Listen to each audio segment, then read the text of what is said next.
Folks, how you doing? It's your main man, HUBERT GUY, and I'm back with another hit show, The Actor's Cut. I got a very special guest on here today, Each One Teach One alumni, a Rucker professional. I'm very excited to have him on the show because we're going to talk about some of the events that are coming up this August with the Each One Teach One Rucker 50th anniversary. And we're just going to go ahead and get started. So with no further ado, Mr. Steve Burtt. How are you? Thank you for joining me today on my show. Thank you for having me. I'm very privileged to have you here. Glad to be here. So go ahead and introduce yourself to the people. My name is Steve Burtt. I am a Iona College alum, Charles Evans Hughes High School alum, PSAL in New York City. Former National Basketball Association player, and I played about 10 years in Europe. But more importantly, I started out Each One Teach One. A very great organization. And I was actually, I got involved with Each One Teach One through Coach George Ball. Okay. And he was cutting hair. I was cutting hair, and he came into the shop. And we just started talking. He was telling me about it. That he was telling me he was going down to South Carolina because Bob McCullough Sr. was getting an award down there. And he told me how he was involved with the community board and so forth, Each One Teach One. I was like, well, this is what I've been looking, to get into too, to give back, to the community. So it was great that I ran into Coach Ball and was able to, go ahead and get involved with this organization because I want you to go ahead and tell them about, some of your experiences as a youth coming up through Each One Teach One. Well, what George is doing is the groundwork that Bob McCullough laid out. And he laid it out for many of us. He provided us with somewhere to go, stay out of the streets. We had some great basketball there. We took classes at Each One Teach One. And more importantly, he prepared us for life after anything, and he let us know that it was important to come back into the community and give back and keep this thing going. And that's very important. And when I was watching the, how you said, the Rucker talk about the basketball, I was watching the Rucker 50 documentary. Gotta watch the Rucker 50 documentary on Netflix, produced and written by Bob McCullough Jr. and Daryl Nevison. Excellent documentary. And just how all the fans were out there, like it was, people sitting on top of buildings and on top of fences, to get that Rucker experience. How was that actual Rucker experience back in the day like that? Well, in the early days when they were standing on the roofs and in the trees, I wasn't able to come uptown. My mother and father wouldn't let me come uptown. I was a little young. But when I started coming up, the crowds were just as big, and the excitement, it was unbelievable. An unbelievable atmosphere, unbelievable players. What Bob was doing, actually, he had Each One Teach One youth working. So you were learning how to work. He was hard on everybody that worked there, so you were learning as you were being entertained. And I've gotten a couple chances to meet him when I go to the meetings, and he's a real good guy and a funny guy, man. I like Bob McCullough Sr. And he's to the point when he wants to, something is on his mind to say it, he's gonna say it. Yes, indeed. He's gonna say it. So you played point guard. I was a two guard actually. Two guard. And I played point guard a little bit in college as my point guard that was supposed to come in with me, transferred to another school. So they threw me out there to the Lions, and I learned the hard way, but it helped. When I got into the NBA, they switched me over to point guard, which was my experience at Iona helped a lot. So let's talk about that, because you were drafted by the Golden State in '84, right? Yeah, '84, yeah. So how was that? The best draft ever. Best draft ever. Who came out of that draft? Oh, Michael Jordan, John Stockton. Oh, yeah, that's right. Elijah Wan. Second round, Jerome Kersey. Oh my goodness, myself. There was just so many guys that played. A lot of guys played until they were 40. I played till I was 39. Right. It was great. Yeah, that was a stock draft. Yes. Man, I remember Jerome Kersey too for the Blazers. Oh man. He went in the second round or something. Yeah. Man. So, in addition to working, coming up through Each One Teach One, being a youth, and going through the workouts and stuff, and playing ball, and being in the program with Mr. McCullough Sr. What can you tell people about what you really got from it, and why you think that more youth should become involved, and not only more youth, but more adults as well should become involved with Each One Teach One. As a youth, the main thing that I received from being in Each One Teach One was life experience. And Mr. McCullough, as well as the many people that he had working with him, always taught us about working hard and working for yours, being honest, being above board. And as an adult, it just gave me a great feeling to know that I was doing what was done for me. So in order to to give back and keep this thing going, and it's important that the adults continue to come back, and it's important that we have more youth joining the program. Right, because like when I had Bob and Daryl on the show, we were saying everybody that has been affiliated with the record to come back, and show that love for the 50th. All the alumni, everybody, the championship teams, if you're involved in it all, because this is gonna be a great event. August 10th through the 13th, we're gonna be doing. It's gonna be health clinics. I'm actually going to be doing clinics for the youths on personal hygiene, on keeping clean, grooming and so forth, because I enjoy to give back too, because I have 2 little boys, I have a little daughter, and I've been raising kids since.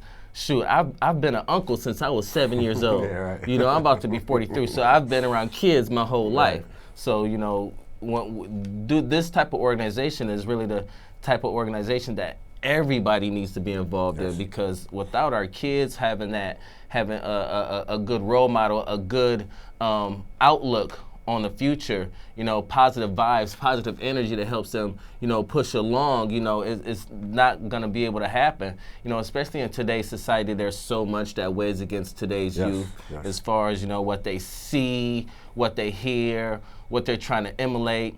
And then not only that, we have other things going against us now, police brutality, different, racism, it's a lot of things that today's youth deal with. And not only that, I think one of the main things that really youth struggle to deal with nowadays is being accepted, because social media, is so big in these youths' lives. If you don't have the latest sneakers or this or that, then people feel that the youth feel like oh man, I'm nobody, or I can't, or they don't understand that that's not your full potential to be able to have Jordans or whatever. Back in my days, when I grew up, we didn't have all those pressures, so we just pretty much thought, okay, this is what we want to do, this is what we need to do. We didn't have, social media seeing what other people had or what other people were fronting with, what I'm saying? Because a lot of those pictures be fronting, You can't be that happy on social media all the time and balling all the time. It's just, but it's something for the youth. You definitely need to become involved in this program, reach out to it, because it's something, like I said, this has been around for 50 years. And not only has it been around for 50 years, it's been making an impact for 50 years. I've been involved for 40 years. Wow. I think I was 12 when I first went to Each One Teach One at IOS 201. And, it changed things. I was already involved with the Police Athletic League, so it gave me another outlet. So if there was nothing going on at PAL, I could always go to Each One Teach One. You had to attend classes, but that was good, because it kept me in the right frame of mind, knowing that school was important. And throughout the time that I played in Each One Teach One, and thereafter, Bob McCullough was always around. He was always on the scene. So if I'm playing in a tournament and I'm getting ready to fight, here's Bob popping up. I'm like, what are you doing here, dude? And another time I'm arguing with a guy in the game. He said, hey, Steve, you got to calm down. I'm like, what? There's students everywhere. So it's important to have people like that out there, and giving kind words and just helping young people. And, he's got 50 years. I mean, you know how many people he's touched and how many people Each One Teach One has touched. Countless. Yeah. Countless. And just think, if we had 40 or 20 Bob McCulloughs right there in that area, you know what I'm saying? Just the impact, because just that one person, he made, and is still making a dramatic impact.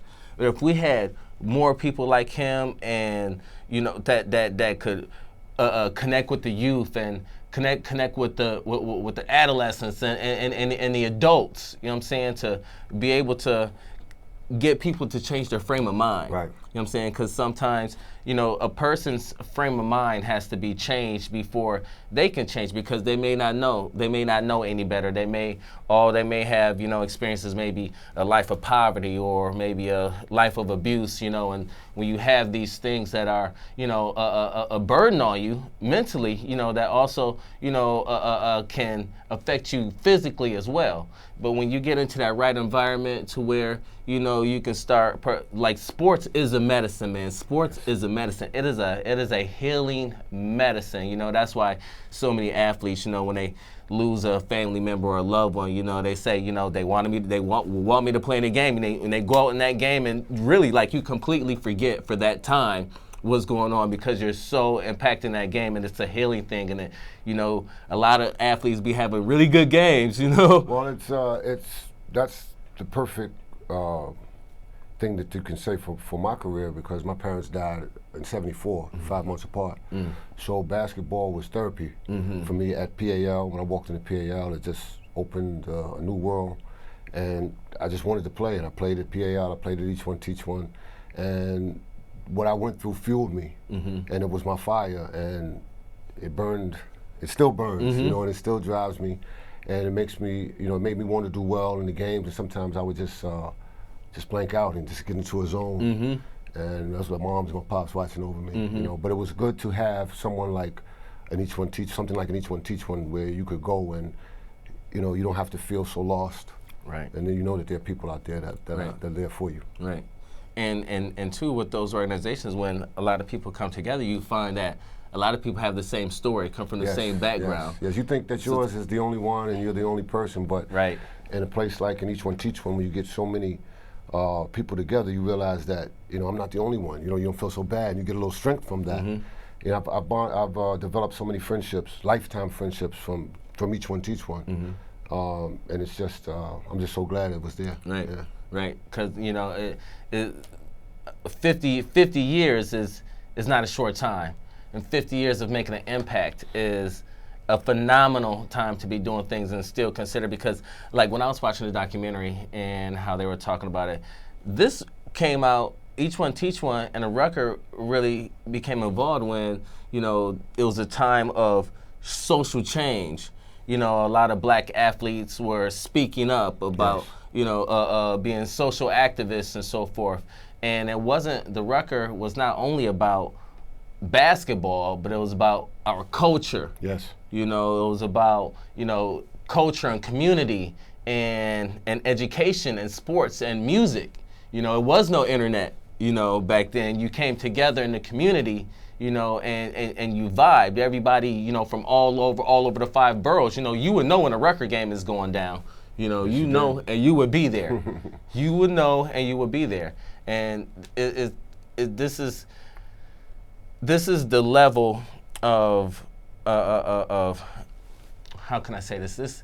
Of being involved together. We need more people to become involved. We need to really get community back together again. Because a lot of people wait till it's too late to say something or do something. Yes. And that's the wrong time. Well, I thank Each One Teach One for being there. There were hard times, and they went through, Bob being in the South, going to school in the South, at the time he went. It was difficult. And there were many others that did that, and they paved the way for myself and many others to be able to go through college and not go through the same things that they went through. And I'm thankful. Thankful for it. Because it was rough back, Black Panthers, marches, you could come out back then and hear Malcolm speaking on the corner in Harlem. That's right. This was a very historical time when all of this was going on, and I think about it and I can imagine in my mind, like, dang, if I was there, how surreal it is. Yeah. But a lot of our youth nowadays, because society is just so far different, they can't even fathom that idea of Malcolm X or Martin Luther King Jr., you know, coming to Harlem and speaking to the people, and, you know, you hanging out and listening to these people. And that was when that community vibe and that presence was really strong, and everybody was just ready to do everything, you know, they could to make community better. And, you know, we still should to this day. We got to continue, because we have family, live in the community, we have, you know, friends and so forth. And who wouldn't want their community to be nice? Yes. You know? It's important. It's important to give back.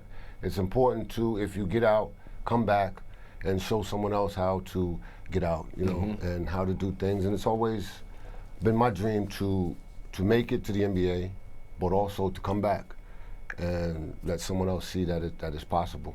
And you played 10 years in the league, you said? I played 4 years in the league, and I played 10 years in Europe. 10 years in Europe. Yeah. So how did you like playing here stateside versus overseas? Well, stateside's your home. So, you know, you where you live, you're speaking your language. In Europe, the hardest part is the language barrier. One, you're away from your family. You know, people are talking, you don't know what they're saying. You don't know where you're going. Right. You know, you want to order some food, you don't know how to order food. But as much as it was a challenge, this was the fun part of it. You know, learning another language, learning another culture, bringing my family with me, bringing my kids with me, having them go to school in Europe. And that's an experience. It's a great experience, and it was great for my son, who he went to Rice High School. He went to school in Europe, went to international school. He had a private tutor 1 year, and, you know, he did well at Rice. He went to Iona College also, along with me. He's the second all-time leading scorer behind me. Oh, very nice. Yes, and he graduated early, so he was able to play his senior year and take some grad courses. Oh, very nice. You know, and I think it was all because of, you know, the way I was brought up. You know, education first. And you instilled that in him, absolutely. Man, that's so important, and that's great. You know what I'm saying? I tell my kids are, my youngest son is 6, my oldest son is 9, and I'm telling these kids all the time, you know, different things, you know, to look out for, you know, pay attention to this, pay attention to that. Remember, how you act right now can determine how you're going to be treated in the future. Yes, you know what I'm saying? So act accordingly. You know, it's gotta stay on them kids, especially boys, man. I got a little daughter. My daughter, she's docile. She don't say nothing. She don't even talk to me. We'll spend a whole week together. She'll probably say like 5 words. But if she wants some turkey sausage or some turkey bacon, oh, she'll come ask Dad for that. How old is she now? She's 5. Oh, you have another 8 years. Oh. Then the talking will stop. Oh my God! Then it won't stop. It won't stop. Yeah, it won't stop. So let's switch it up too for a second. Let's talk about the NBA going on right now, man. There's been a lot of. We just saw Gordon Hayward go to Boston. I think that's a great move. That's a great move, right? Yeah. Jimmy Butler in Minnesota. Back with his coach, yes. They talking about Derrick Rose going to the Clippers. You know, Carmelo is, you know, debating on waiving his no trade clause to either go join Houston or Cleveland. What you think about all this free agency going? And let's talk about these contracts too, because, you know, Steph just got a 5-year, $201 million contract. Well, if they're paying that kind of money, he deserves it. Yeah, for sure. And I'm just glad that we as players have the opportunity to make the money that's available to us, because I mean it's been there for a long time. You know, we weren't able to get it, but it's good that we can get it now. And even though it's past me, it doesn't matter. It's a great thing, and it's great for all players. You know, and some of the moves that are being made, you know, the place that you are isn't always the place for you. You know, that may be the place where you have to learn what you need to carry on somewhere else. Right. So leaving somewhere and going somewhere else, it hurts and it's different and change is difficult at times, but also necessary. I think with Gordon Hayward going to, well, you know, Lowry, he just re-signed with Toronto. Yes. He's staying in Toronto, so they're still going to be a good team. But with that balance, you know, with Gordon Hayward going to Boston, man, that's going to be a problem for Cleveland. If Cleveland can't make any moves, if they can't do anything, you still the same team. And, you know, Boston is that, and they just one more player away. If they could get, like, who else did I think they were trying to get? I can't. It was another star. I think that's before Paul George had went to went to Everybody wants Paul OKC. George. Everybody wants Paul George. And people are what they're doing now. You know, pretty much everybody except for like Gordon Hayward. All these guys have like 1 or 2 years, you know, on these contracts. You know what I'm saying, to re-sign, because just like Kevin Durant, he only re-signed for 2 years. Right. You know what I'm saying? Right. He can opt out again after next year.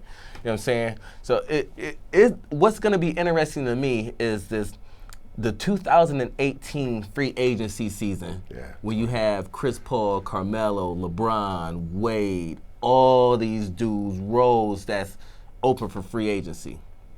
Everybody, you know, and nobody is really sure what LeBron is trying to do or what he wants to do, but I don't know if he's going to stay in Cleveland, man. I'd like to see LeBron at San Antonio. San Antonio? Yeah. With Kawhi and Aldridge? With Popovich, just because he's done so much. Yeah. And when you get to a level like that and you're pushing yourself, it gets kind of hard, and you need someone that can push you to another level. And I think he would be even better playing with a guy like Pop. That is a very good point, because it doesn't matter how good of a player, if you're not coached the right way to be able to be in those certain situations. Oh man, I think that would be another 3 rings for LeBron, 2-3 rings. Him and Kawhi. Man, him and Kawhi alone. Woo! But then they'd have to get rid of Patty Mills at point guard, because I don't really. Nah, you put Patty on the side, let him hit the open J. He's gonna hit it. Just put him on the side. Yeah, he will hit that open J. You won't even have to worry about a point guard with LeBron and Kawhi on the team. Right. We get it up. Yes. Because them is point forwards right there, and I really think that San Antonio, if not would have beaten Golden State this year, would have gave Golden State a run for their money. At least went 7 games if Kawhi wouldn't have got hurt. Yes, I believe it would have been a little different. Oh my God, because Kawhi, they couldn't stop Kawhi. He was killing them. Yeah, and then you beat a good team. You know, the shock factor comes in, and maybe you catch them off balance. You know, it's hard to catch Golden State off balance, but you know, you figure you win one of those games, and it changes the mentality of the players, and now you got a chance to steal the series. Everything. And they was up, like 25 when Kawhi got hurt? Yeah. And you know, I was watching that game, and that was the second time he stepped on his ankle was from somebody on his bench when he backed up. I was like, oh, and then he went down. I was like, yeah, this series is pretty much over now. That's one of those naggy injuries. Yeah. And then, you know, Aldridge, he would have been effective if Kawhi would have been on the floor, but now you take away Kawhi, you got to have at least 2 people on Kawhi, you know, which is taking somebody away from Aldridge. But you have no Kawhi, you can double, you can triple Aldridge. Anything you want to do. You know what I'm saying? And he did not really show up this postseason. I mean, this is 2 postseasons where, you know, he didn't show up, and you know, you gotta take your game to the next level. And I'm with you. If you're playing for a great coach, that coach should be motivating you. You should be motivated to be like, yo, I'm playing with the 5-6-time champion. You know what I'm saying? He's won Pop has won, which I think he's won not only a phenomenal coach, but a great person as well. You know what I'm saying? And he's won in each decade a championship. You know what I'm saying? Like that's consistency. You know? He's from what I know, I don't know him, but from what I've seen, he's one way with everyone. And that's a beautiful thing. And it's all about getting better, becoming a better player for the team. And anybody that's been with him and they've gone elsewhere, they've been successful. That's a testament to him, the job he's doing. So who do you like? What's your picks coming up for? Oh, are you a Knicks fan? I'm a Knicks fan. So what do you think about that pick, the young French guy? Well, I thought it was a great pick for the Knicks if Phil would have still been there, because you know you get a kid who thinks pass first, he can change the game when he comes off the bench, and he would have been perfect probably for the triangle. He's a good player. Jeff Hornacek is a good coach. You know, I think it'll work. You know, you have to wait to see. You know, people judge people, but you never know what happens when you get into another setting. And this may be his dream come true. This guy may be ready. Right. He may tear it up. Well, they say he's been playing professional ball since he was 14, 15 years old. And that makes a difference when you're in Europe. You know, young guys, it's not the high school playing and the college playing. You go to one of your club teams and you play, and it's a professional level from 14 on. And, you know, he's a pro, so anything can happen. Yeah. Anything can happen. So, and I'm very interested to see how this season is. I'm a Pistons fan, by the way. Shout out to my Pistons. You know, we picked up Luke Skinner. I think that was a pretty good pick from Duke. He averaged, 20 points over the last 2 seasons with Duke, and that's good for Duke. You know, we needed that other guard to go ahead and, help Reggie Jackson pick up some of that slack. But jumping back to the Knicks real quick, I think that this is going to be a telltale season because now Phil is out the way. So Porzingis and Melo, they ain't got nothing to be crying or complaining about. You got to come out and ball and be good this year. You got to have a winning record this year. You got to, first, you in the Eastern Conference, you should be making it to the playoffs. You got Porzingis, you got Melo. Them two alone, them two stars should get you to the postseason alone. You know what I'm saying? You add in, we got the young guy. I know he got hurt, but, hopefully he will come back. You know what I'm saying? Come back strong and, be able to run this team, be able to feed them the ball. But these guys, they got to play well this year. Yeah. So I've been a Knicks fan since I was a kid. I watched Clyde and Earl. I wore number 15 because of Earl Monroe. I wore number 15 all my life. But I became a Laker fan with Magic Johnson and Showtime. So I'm excited about what the Lakers are doing also. Oh, the Lakers picked up Ball. I think that was a very good pick. Yeah. And I think they're going to do well. I think they're going to be a young, upcoming team. Who they move? They move Russell and move somebody else. So the big I fella. think, Moskov. Yeah. Oh, I don't even know why they picked him up in the first place. 4 years, 64, 65 million. I was like, I'm in the wrong business. He's set. He's set. He's good. He's good. He did a Jerome James. Yeah. He got that money. It was like, yeah, okay. Yo, so Mr. Burtt, man, this was a great interview. Bro. I'm glad that you could come down. Please give them some information to where people can get in contact with you, get in touch with you if they want to become involved. I am always around. You can catch me. I do refereeing on weekends. I'm at the Eric Bowles tournament every weekend, refereeing. Each One Teach One guys are there also. That's part of Each One Teach One. And I'm always around Each One Teach One. I'll be at the Rucker all summer. I'm a New York guy. I will be here. He will be here, so you can definitely come out and see him August 10th through the 13th at Rucker Park when we do the Each One Teach One 50th anniversary. That's going to be real big. I'm very excited to tell you guys about it so that you can come out and join and be a part of the community and see how good community is and how much better that it can be when everybody comes together. Yo, thank you again for joining me. Thank you to Mr. Steve Burtt for coming down again. You can hit me up. My website is handsomegoodgrooming.com. You can hit me up on Facebook at HUBERT Guy Jr. and on Instagram at handsome_good_grooming. And I love you. And thank you again. And I got some big shows coming up. The Actors Cut. Peace. Awesome. All right. That was really good.